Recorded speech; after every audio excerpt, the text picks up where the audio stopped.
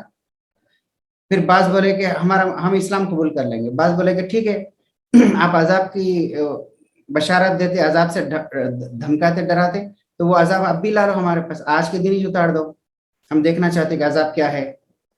اور پھر اللہ کے نبی کو پھر بولتے تھے، ٹارچر بہت زیادہ کرتے تھے، ہر وقت بولتے تھے قیامت کب آئیں گی. تو اللہ تعالیٰ بولے کہ اللہ کے پاس صرف اس کا علم کسی کے پاس نہیں ہے. لیکن اللہ کے نبی صلی اللہ علیہ وسلم جواب نہیں دیتے تھے، تو بار بار ٹارچر کرتے تھے. پھر ایک آدمی آتا تھا، آ کے ہڈی لے کے ایسا مسلتا تھا، پھر اس کا جو بورا بن جاتا تھا بول کے راکھ اڑا دیتا تھا، اور بولتا تھا کہ یہ ہڈی ختم، یہ راکھ ختم، یہ سب ختم، پھر اللہ کیسا دوبارہ زندہ کریں گے. تو بہرحال ہر آدمی ٹارچر کرنا شروع کر دیا.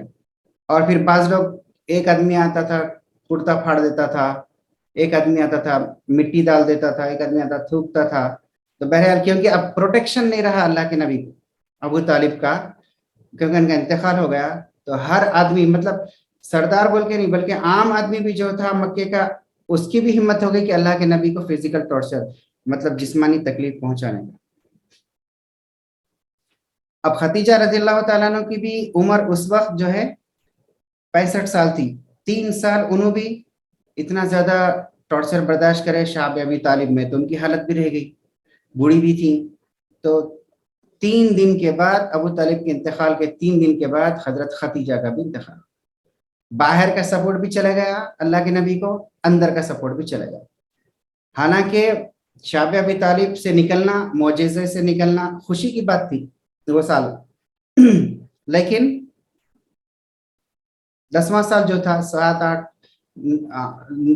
9 10 جو ہے، 7 8 9 اس میں گزارے شعب ابی طالب میں، 10واں سال باہر نکلے، تو پوری خوشی کی بات تھی کہ مسلمان جیت گئے. لیکن اللہ کے نبی وہ سال کو کیا کرے، عام الحزن ڈکلیئر کرے کہ یہ غم کا سال ہے، یہ خوشی کا سال نہیں ہے. کیونکہ 2 سائے، 2 سہارے اللہ کے نبی کے اٹھ گئے، ایک باہر کا ابو طالب، ایک اندر کا ختیجہ. کیونکہ جب بھی باہر کوئی بھی تکلیف دیتا تھا آدمی، تو اللہ کے نبی جب گھر آتے تھے تو حضرت ختیجہ ان کو تسلی دیتے تھے کہ آپ گھبرائیے مت، آپ حق پہ ہے، ایک نہ ایک دن اللہ تعالیٰ آپ کو فتح دیں گے. آج جو ہے بڑے بڑے لوگ کیا کرتے، جماعت میں جاتے یا دین کے اوپر چلنا شروع کر دیتے، لیکن جب گھر آتے تو ان کی بیویاں ان کو ٹارچر کرتے، بچوں کو سامنے کر دیتے، ان کی صورت نہیں دکھ رہی تمہارے کو، تم وہاں جا رہے، اجتماع میں جا رہے، دین کی بات سن رہے، ان کو کون دیکھیں گا. تو اتنا ٹارچر کرتے ہیں مینٹلی فزیکلی آدمی کو، کہ آدمی جو ہے دین چھوڑ دیتا، دین کا کام چھوڑ دیتا، اسلام چھوڑ دیتا.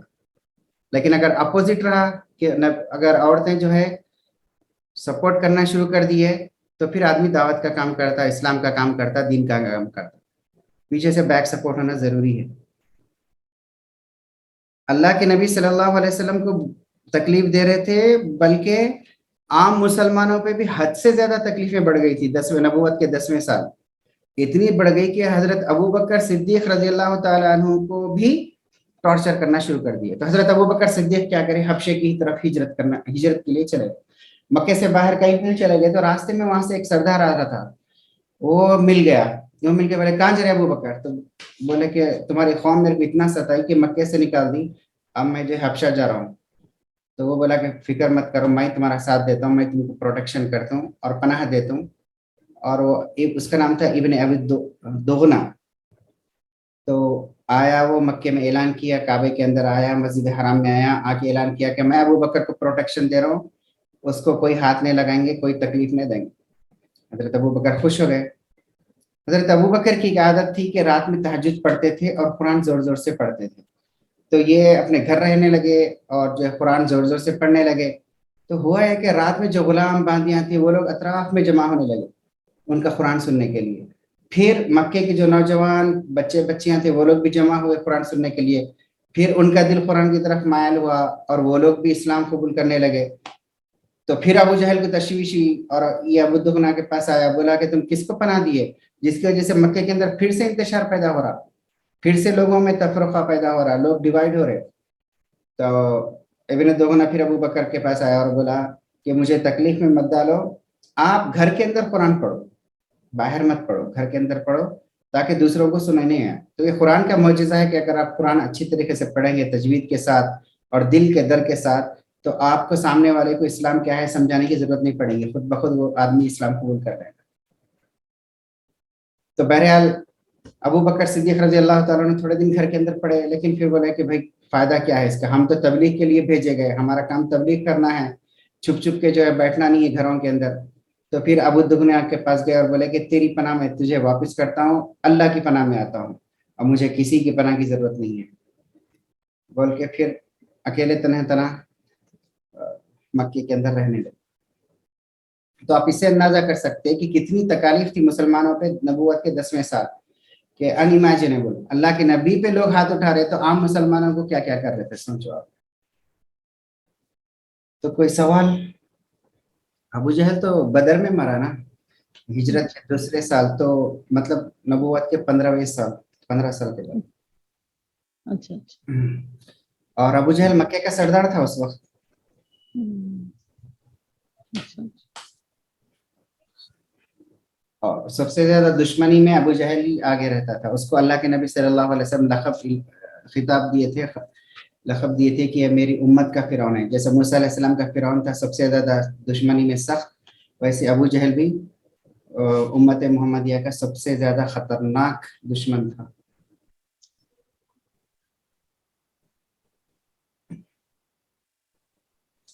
اب جب حضرت خدیجہ کا انتقال ہو گیا تو 4 بچیاں گھر میں تھی اللہ کے نبی کے, اور اللہ کے نبی ہر وقت دعوت کے قیام کے لیے کبھی اطراف کے گاؤں کو جا رہے, کبھی طائف جا رہے, وہاں 10 دن ہو جا رہے, کبھی رات میں دیر سے آ رہے, دن میں بھی دیکھنے والا نہیں بچیوں کو. ایک بہت بڑی تکلیف پریشانی کی بات تھی, کوئی گھر پہ بھی اٹیک کر سکتا تھا, کچھ بھی کر سکتا تھا. تو بچیوں کی تربیت بھی ہونا ضروری تھی, ان کی حفاظت بھی ہونا ضروری تھی. اگر گھر کے اندر کوئی بڑا آدمی نہیں رہا, بچیوں کو اکیلے تنہا رکھ دیے تو کچھ بھی ہو سکتا. اور تو اس کے لیے کیا کہ اللہ کے نبی صلی اللہ علیہ وسلم ایک عورت تھا, ان سے مشورہ کیے, ان کا نام ذہن میں نہیں آ رہا. تو وہ کیا کیے, وہ بولے کہ میں آپ کے لیے بہترین رشتہ تلاش کرتی ہوں. تھوڑے دن کے بعد انہوں آ کے بولے کہ ایک عورت ہے, اس کا نام ہے سودا بنت زمعہ. تو یہ صحابیہ تھی, شروع میں اسلام قبول کر لیے تھے. ان کا ایک شوہر بھی تھے, ان کا نام کچھ زہیر وغیرہ تھا. تو یہ لوگ حبشے کی ہجرت بھی کیے, لیکن حبشے میں ان کے شوہر کا انتقال ہو گیا تھا, یہ واپس آ گئے اور پھر باپ کے پاس دوبارہ رہنے لگے. 2 سال 3 سال ہو گیا تھا رہتے ہوئے ان کو, اور کوئی ان سے نکاح کرنے کے لیے بھی تیار نہیں تھا. لیکن یہ ڈیل ڈول کی مطلب زیادہ طاقتور اونچے قد وغیرہ کاٹ کی تھی. تو اللہ کے نبی صلی اللہ علیہ وسلم نے ان کو نکاح کا پیغام بھیجا اور ان سے نکاح کیا, بچیوں کی حفاظت کے لیے, گھر کی حفاظت کے لیے, اور پھر آپ کی اپنی تسلی کے لیے بھی.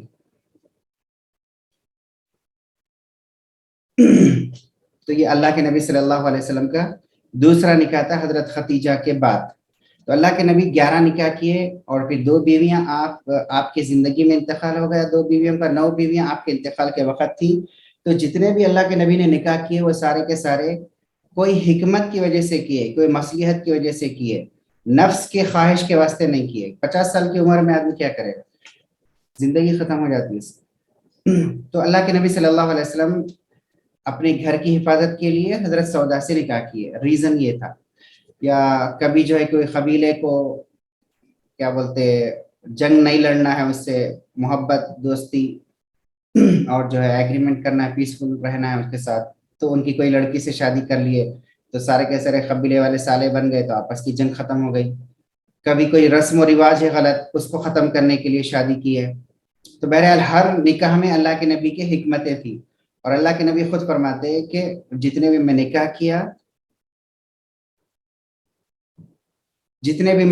کیا وہ اللہ تعالیٰ کی طرف سے حکم تھا.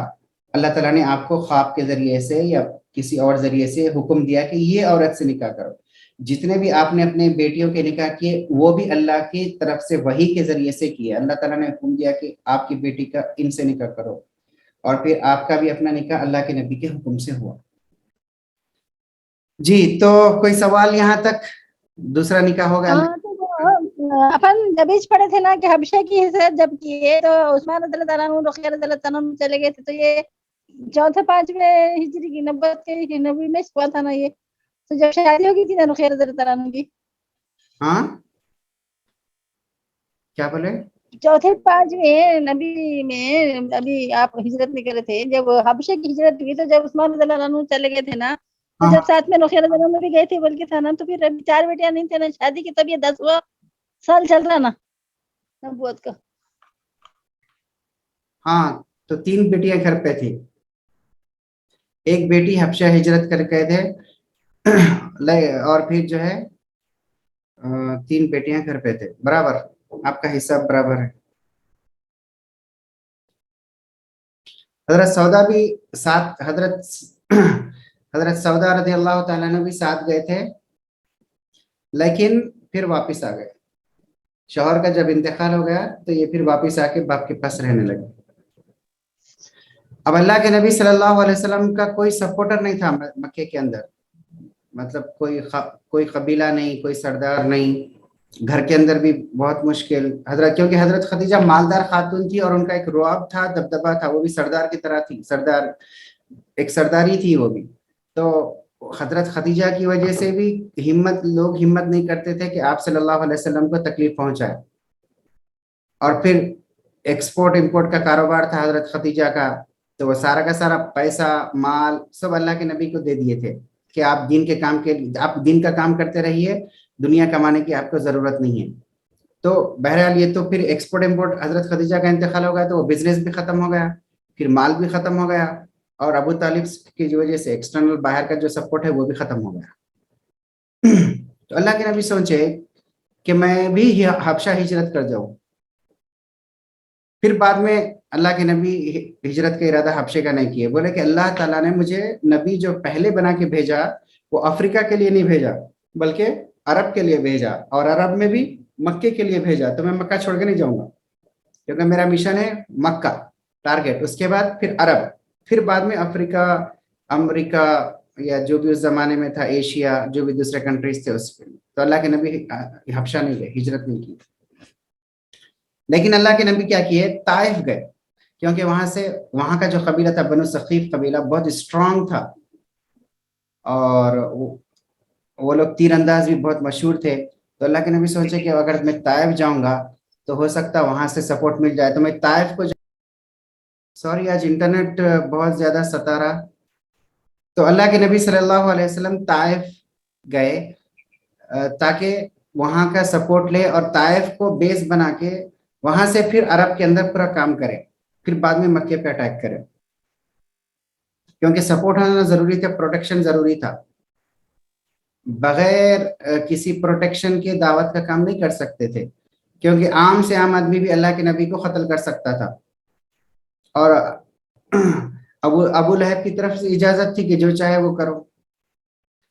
تو اللہ کے نبی کیا کیے، طائف کا سفر کیے. طائف کے 2 راستے تھے، ایک ہائی وے تھا طریق السیلول، اور ایک تھا طریق الجبال، مطلب پہاڑوں کا راستہ، ایک سیدھا راستہ. تو اللہ کے نبی سیدھا راستہ اپنائے نہیں بلکہ پہاڑوں پہ سے گئے، جو 60 میل مطلب تقریباً 100 کلومیٹر ہے مکے سے طائف. تو اللہ کے نبی چھپتے چھپاتے پہاڑوں کے راستے سے گئے، اور اپنے جو غلام تھے زید بن حارثہ جن کو آزاد کر دیے تھے وہ ساتھ میں تھے. یہ دونوں تو انشاءاللہ بھی دیکھیں گے، اگر انٹرنیٹ اگر پھر سے ڈسکنیکٹ ہو رہا تو پھر کل کریں گے، اگر نہیں ہوا تو پھر انشاءاللہ یہ 10-15 منٹ ہے ابھی باقی لے لیں گے. تو اللہ کے نبی سپورٹ حاصل کرنے کے واسطے دوسرے سرداروں سے، تاکہ وہ شہر کو بیس بنا کے سٹی مطلب سینٹر بنا کے اطراف کے عرب میں دوسرے قبیلوں میں دوسرے سٹیز میں دعوت کا کام، اسلام کا کام کر سکے، اسلام پہنچانے کا. طائف سٹی کو ٹارگٹ بنائے. تو آپ طائف گئے، ڈر تھا کہ راستے میں کوئی قتل کر دیں گا، کوئی پکڑ لیں گا، کوئی زخمی کر دیں گا. تو عام راستے کو، ہائی وے کو چھوڑ کے کیا کیے، پہاڑی راستے سے گئے چھپتے چھپاتے پہاڑوں پہ سے. تو کئی دن لگے طائف جانے کے لیے، کیونکہ پہاڑ پہ ایسا چڑھنا پھر اترنا پھر چڑھنا پھر، کیونکہ پورے پہاڑ ہے طائف تک مکے کے بعد. تو بہت ڈیفیکلٹ، مطلب بہت زیادہ مشکل راستہ تھا. وہاں پر ایک آدمی تھا طائف کے اندر، اس کا انتقال ہو گیا تھا، اس کے 3 بیٹے تھے، وہ تینوں سردار تھے. ان لوگوں کا نام تھا عبد یعلیل، مسعود اور حبیب، یہ تینوں بیٹے تھے. تو سب سے پہلے طریقہ یہی ہوتا کہ کوئی سٹی کے اندر آپ جا رہے تو سب سے پہلے وہ قبیلے کے سردار سے ملنا، اس کی پرمیشن سے آپ قبیلے میں رہ سکتے ہیں یا قبیلے میں دوسروں سے بات کر سکتے. تو اور یہ بھی سنت ہے کہ آپ اگر کسی کو دعوت دینے جا رہے تو جو سٹی میں جا رہے، جو شہر میں جا رہے یا جو گاؤں میں جا رہے، تو گاؤں کے جو بڑے رہتے، مکھیا رہتے، چودھری رہتے، سرپنچ رہتے، ایم ایل اے رہتے، ایم پی رہتے، ان کے پاس جانا، ان کو دعوت دینا. پھر عام پبلک کے پاس بھی جانا. تو اللہ کے نبی صلی اللہ علیہ وسلم پہلے یہ 3 سرداروں کے پاس گئے اور جا کر ان سے بات کی ہے. بولے کہ میں نبی ہوں اور مجھے پناہ دو تاکہ میں یہاں رہ سکے، آپ اسلام قبول کرو، پناہ دو، میں یہاں پر رہ سکے. پورے اطراف میں مدینہ ہے، یمن ہے اور بحرین ہے، ہر جگہ اسلام پھیلا سکوں. تو سب سے پہلا جو بیٹا تھا سردار عبدیہ علیہ، نے بولا اللہ کو آپ کے سوا کوئی ملا نہیں جس کو آپ کو نبی بنا کے بھیجتے. مطلب طنز مارا کہ آپ کیسے نبی ہو سکتے. نبی بولا تو بہت اچھا آدمی ہونا، آپ کو کیسا بنا دیا. اور پھر دوسرا بولا کہ اگر آپ اللہ کے واقع نبی ہے تو کعبے کا پردہ پھٹ جانا. پھر تیسرا بولا میں آپ سے بات ہی نہیں کر سکتا ہوں. اللہ کے نبی بولا کیوں بات نہیں کرتے آپ؟ تو بولے کہ میں اگر واقعی نبی سے بات کرا تو اچھا ہے، لیکن اگر میں واقعی نبی سے بات کرا تو صحیح ہے، لیکن اگر واقعی نبی سے بات کرا تو صحیح ہے، لیکن اگر میں جھوٹے آدمی سے بات کرا تو میں جھوٹے آدمی سے بات کرنا نہیں چاہتا، کیونکہ اگر سچے نبی کا انکار کر دیا میں تو اللہ کا عذاب آ جائے گا. مطلب بولنا یہ چاہ رہا تھا انہیں مختصر سے کہ آپ کو میں سچا نبی نہیں مانتا، جھوٹا نبی مانتا ہوں، آپ صرف دعویٰ کر رہے ہیں کچھ مقصد کے واسطے. تو اللہ کے نبی مایوس نہیں ہوئے. تو اللہ کے نبی ان لوگوں سے پرمیشن لیا، ٹھیک ہے آپ لوگ اسلام قبول نہیں کرتے تو میں عام پبلک کے اندر دعوت کا کام کروں گا. وہیں پر ٹھہر گئے طائف کے اندر. 10 دن تک طائف میں رہے اور ہر آدمی کے پاس جا کے دعوت کا کام کرے، ہر آدمی کو جا کے اسلام کی بات سمجھائے. اب یہ 3 سردار دیکھے کہ یہ آدمی جانے کا نام نہیں لے رہا، یہیں پر ہے، اور ایک طائف کے اندر بھی ایک انتشار پیدا ہو رہا. تو یہ لوگ کیا کیے، جو محلے کے بدماش بچے رہتے ان لوگوں کو بلا رہی ہے، شہر کے طائف کے، ان کو بولے کہ ان کو طائف سٹی سے نکالنا ہے. اب اس کے واسطے کیا کیے، پورے بچے جمع ہو گئے. پہلے تو تانے مارے، طنز مارے، لیکن اللہ کے نبی گئے نہیں. تو پھر جو ہے وہ لوگ پتھر مارنا شروع کر دیے. بیچ میں سے ایسے اللہ کے نبی جاتے تھے تو 2 لائن بنا دیے تھے، ادھر سے بچے بیٹھے ہوئے ہیں، ایک ادھر سے بچے بیٹھے ہوئے ہیں، اور پتھرے لے کے مارتے تھے. کیسا؟ ٹخنے پہ، صرف ٹخنے پہ، کیونکہ ٹخنے کی ہڈی بہت نازک رہتی.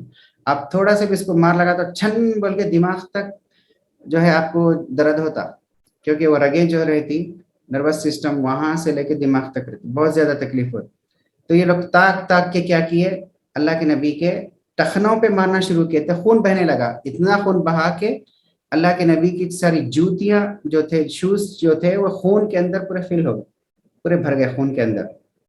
اور اللہ کے نبی اگر بیچ میں بیٹھ جاتے تھے، اور زید بن حارثہ بھی پروٹیکشن کرتے تھے، کبھی سامنے جاتے تھے ان کو پتھر لگتا تھا، ادھر پیچھے سے بچے مار دیتے تھے، پیچھے جاتے تو سامنے والے بچے مار دیتے تھے، دائیں جاتے تو بائیں والے مار دیتے تھے. تو ایک بندے کی حفاظت نہیں کر سکتا. تو 3 کلومیٹر تک یہ سلسلہ جاری رہا. مطلب طائف کا جو شہر تھا وہ 3 کلومیٹر کے ایریا میں تھا. تو جب تک آپ شہر سے نہیں نکل گئے یہ لوگ پتھر مارتے رہے. اگر کبھی بیٹھ گئے، تھک گئے اللہ کے نبی، تو پھر یہ آگے ہاتھ پکڑ کے کندھے سے اٹھا دیتے تھے کہ چلو ہمارے شہر سے نکلو. تو بہرحال اللہ کے نبی باہر نکلے شہر سے، پھر تھوڑا اطمینان ہوا. تو پھر اللہ کے نبی ایک جگہ بیٹھ گئے، بیٹھ کر وہاں پر جو ہے دعا کی اللہ تعالیٰ سے. پہلے تو دعا میں بولے اللہم الیک اشکو ضعف قوتی وقلت حیلتی وہوانی علی الناس یا ارحم الراحمین.